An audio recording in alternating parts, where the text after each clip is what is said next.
Bryan Kohberger entered the prison not as just another inmate, but as a name already etched into infamy.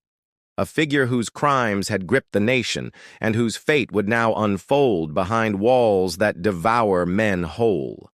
His arrival sent ripples through a place already steeped in violence and shadows, where every stare was a threat and every whisper carried weight. From the moment the gates closed behind him, his story shifted from courtroom headlines to survival in a world designed to erase identities and bury the living in silence. The prison looked like a silent giant standing in the middle of the wilderness, surrounded by miles of empty land and guarded by fences wrapped in sharp wire that glistened under the pale light of the sky. It had been built decades ago, and its walls had seen the arrival of countless men who had crossed the line between crime and punishment. But when Bryan Kohberger was brought through its gates, there was a shift in the air, a tightening of the atmosphere that everyone inside could feel. This was not just another inmate arriving. This was someone whose name had been written across headlines, whose face had appeared on every screen, someone whose story carried weight far beyond the prison itself. For the guards, it was another day of duty, but even they could not deny the unease that followed him into the intake area. They had dealt with murderers, gang leaders, and men with nothing left to lose, but Bryan's presence seemed to draw a sharper line between inside and outside, between freedom and the long road of punishment that stretched endlessly ahead of him. The intake process was mechanical, yet heavy with tension. His clothes were stripped away, replaced by the standard uniform of the prison, a color that marked him as property of the state. His belongings, the few pieces that had traveled with him, were bagged and sealed, locked away where he could never reach them again. Fingerprints, photographs, medical checks, every step was carried out under the cold gaze of cameras and the steady rhythm of keys jingling at a guard's belt. Outside the intake room, the noise of the prison pulsed like a living thing, the echo of boots on concrete, the clash of metal doors, the shouts of men who had long grown used to their captivity. It was a world built to remind him that his old life had ended at the gates. The walls themselves seemed to carry memory, holding the voices of those who had walked the same path before him. Every crack in the concrete, every scar on the doors was evidence of past battles, of lives broken inside these boundaries. Bryan was now part of that history, though his story was only beginning within these walls. Some guards watched him with suspicion, others with curiosity, but all understood that he was not entering as a nameless prisoner. His identity made him stand out in a place where standing out was dangerous. The prison was a machine that thrived on anonymity, on crushing individuality until nothing remained but obedience and routine. To arrive already known, already infamous, was to arrive marked. As he was led deeper into the facility, past the towering gates that slammed shut behind him, the weight of his sentence became more real than the trial, more real than the verdict. Life without parole was not just a legal phrase. It was a destiny, and it was written in the gray stones around him. This was a world that did not forgive, did not forget, and did not release its grip. Bryan had entered a place that was more than a prison. It was a graveyard for the living, where time itself served as the executioner, and every day stretched endlessly, repeating itself until there was nothing left of the man who once existed. The first nights inside the prison were the hardest, and for Bryan, they were filled with a weight he could not escape. The cell he was given was small, concrete on every side, with a bed bolted to the wall and a toilet that never stopped echoing with dripping water. A thin mattress barely softened the hard surface, and the blanket smelled faintly of bleach mixed with something old and stale. His meals were pushed through a narrow slot in the door, the sound of the metal tray sliding across steel reminding him of his place. It was not hunger that gnawed at him, but the silence that followed, a silence broken only by the distant shouting of men who had been locked away for too long. Some screamed to be heard, some laughed in a way that did not sound human, and some pounded on their doors in frustration. Every sound reached him in waves, bouncing off the walls of his new reality, reminding him that he was not alone, yet completely isolated. The prison had placed him under observation, a measure they reserved for inmates who were either too notorious, too vulnerable, or too dangerous to mix with the general population. Guards walked past his cell every hour, peering through the slit in his door to confirm he was still there, still breathing. The fluorescent light above flickered and buzzed, never fully dark, never allowing him the comfort of night. Sleep came in pieces, broken by the constant noise of keys, footsteps, and distant arguments. He felt the weight of hundreds of eyes on him even when no one was there. His name had carried him inside, but now that same name painted a target on his back. Prisoners talk, and news spreads faster inside than it does outside. Word of his arrival traveled down corridors, through whispered conversations, carried by men who thrived on gossip and survival.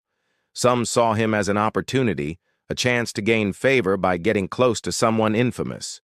Others saw him as a danger, someone whose presence could bring more attention from guards and disturb the fragile balance of power behind bars.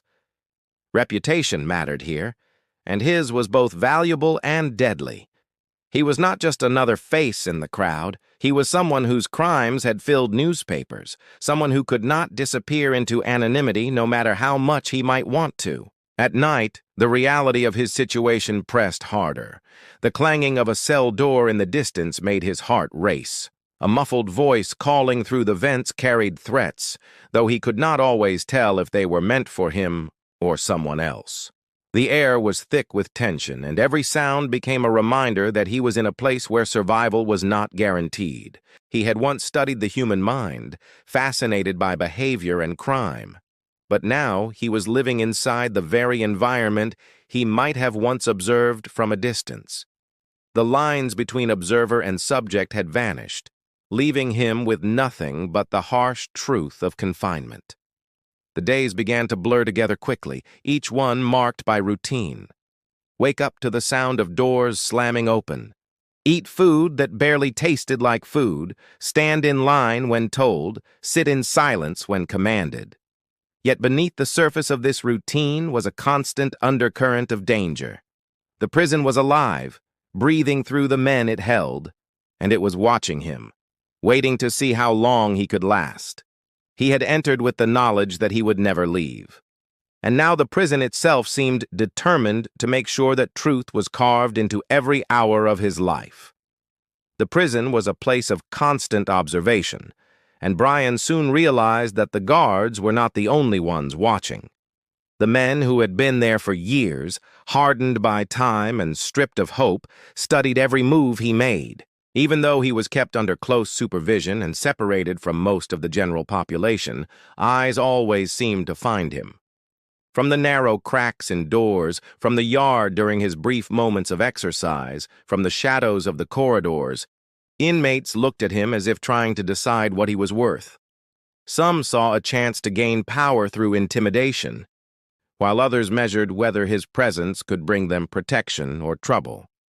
In prison, attention could be deadly, and his notoriety made it impossible to blend in.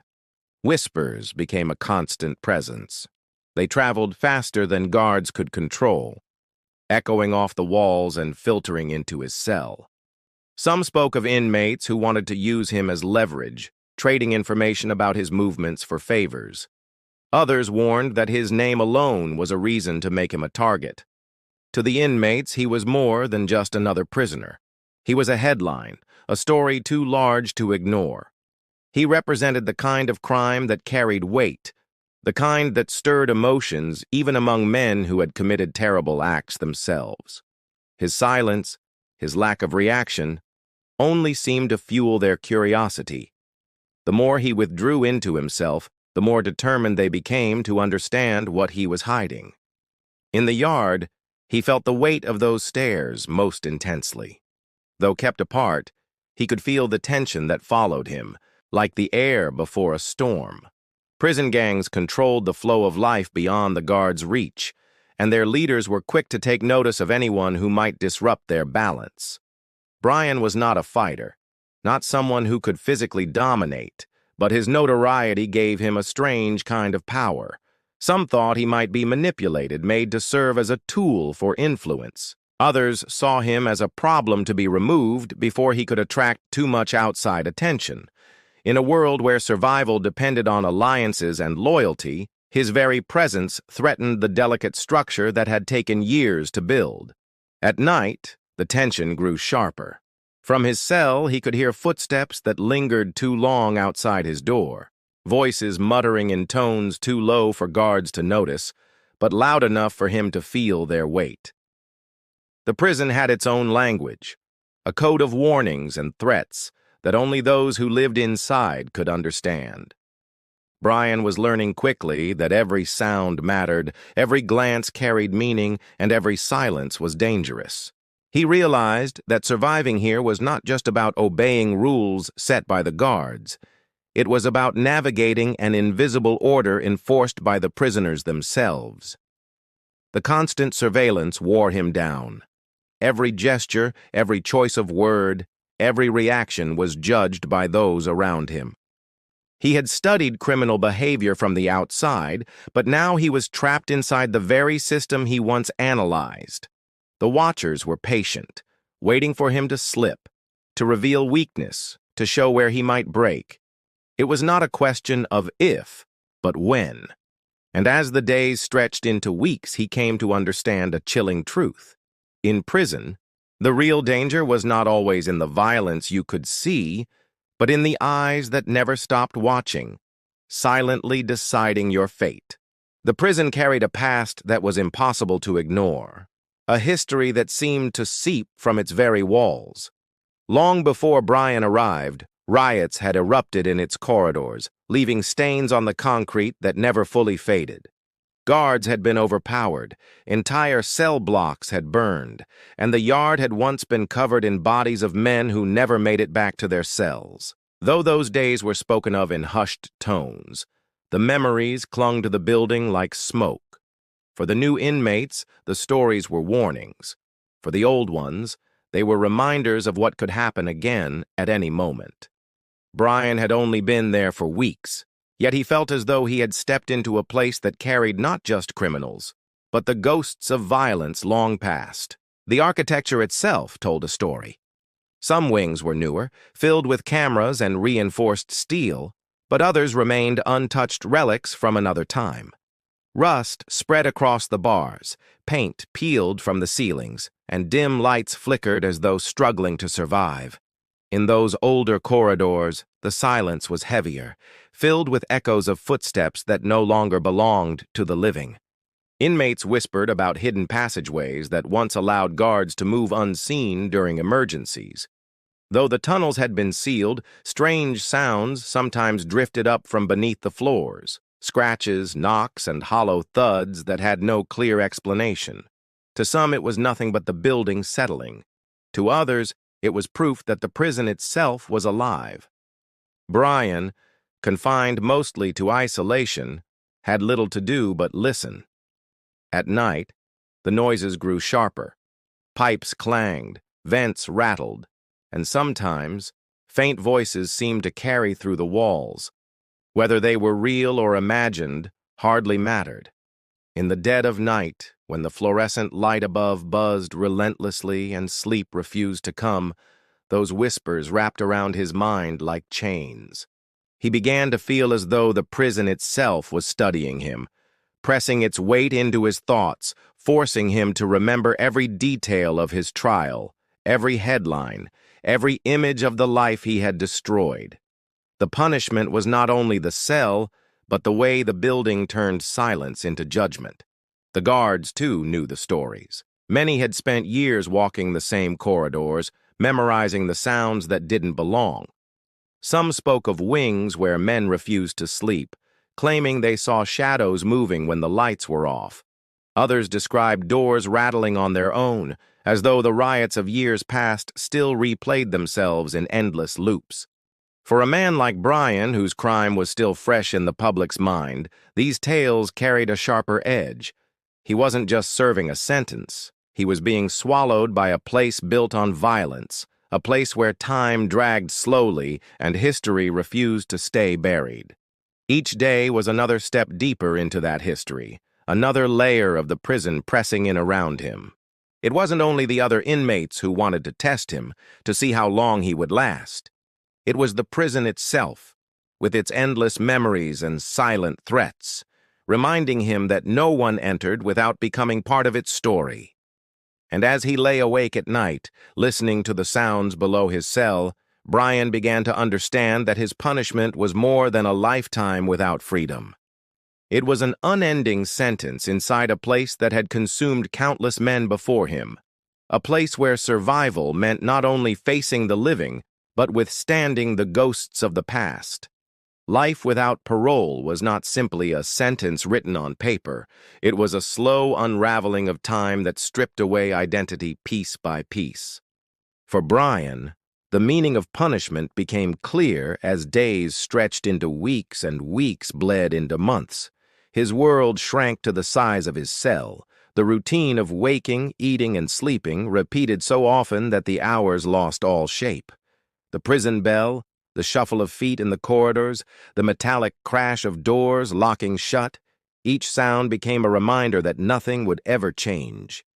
In the outside world, seasons would turn, people would age, technology would evolve, but inside these walls, time stood still, trapping him in an endless loop. The loss of freedom was not the only weight. The silence of isolation became heavier than chains, eroding the edges of thought. Conversations were rare, human contact limited to guards who looked through him rather than at him. The absence of connection created an ache that no amount of food or sleep could fill.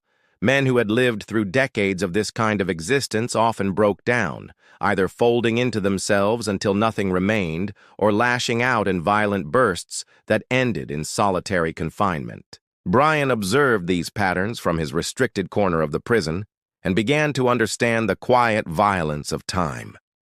It did not strike quickly. It hollowed a man slowly, leaving behind a shell. Whispers moved through the prison, always returning to him. Inmates spoke of the men who had once come in with notoriety, men whose names carried weight outside these walls, only to fade into obscurity once the years swallowed them. Some did not survive long, targeted for their crimes, while others simply disappeared into the monotony, forgotten even by the guards who checked their cells each morning. Bryan knew his name would always be remembered beyond the prison, but inside, memory worked differently. Here, reputations could be erased by silence, and infamy became irrelevant when faced with decades of endless repetition. At night, he often stared at the ceiling, tracing cracks in the paint that resembled veins spreading across stone. Sleep came in fragments, interrupted by shouts from distant cells or the echo of footsteps outside his door. Dreams offered no escape, only reflections of reality, replaying the trial, the flash of cameras, the faces of those who would never walk again. He woke each morning with the weight of his sentence pressing against his chest, the certainty that there was no exit, no possibility of redemption through release. The true punishment was not the steel or the walls or the endless watch of guards. It was the knowledge that the outside world would move forward without him.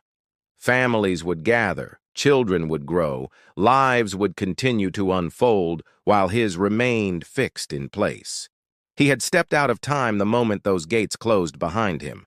Every day inside was a reminder that freedom was not simply about walking in open air, but about living within change. His world would never change again. For men like him, the end did not come with execution or release. It came in fragments, small pieces of self chipped away by years of monotony until nothing was left to recognize. The prison was not just where he would serve his life sentence. It was the place where his identity, his thoughts, and his humanity would be consumed slowly, leaving behind only a name on paper, a ghost wandering the halls of a fortress that never forgot.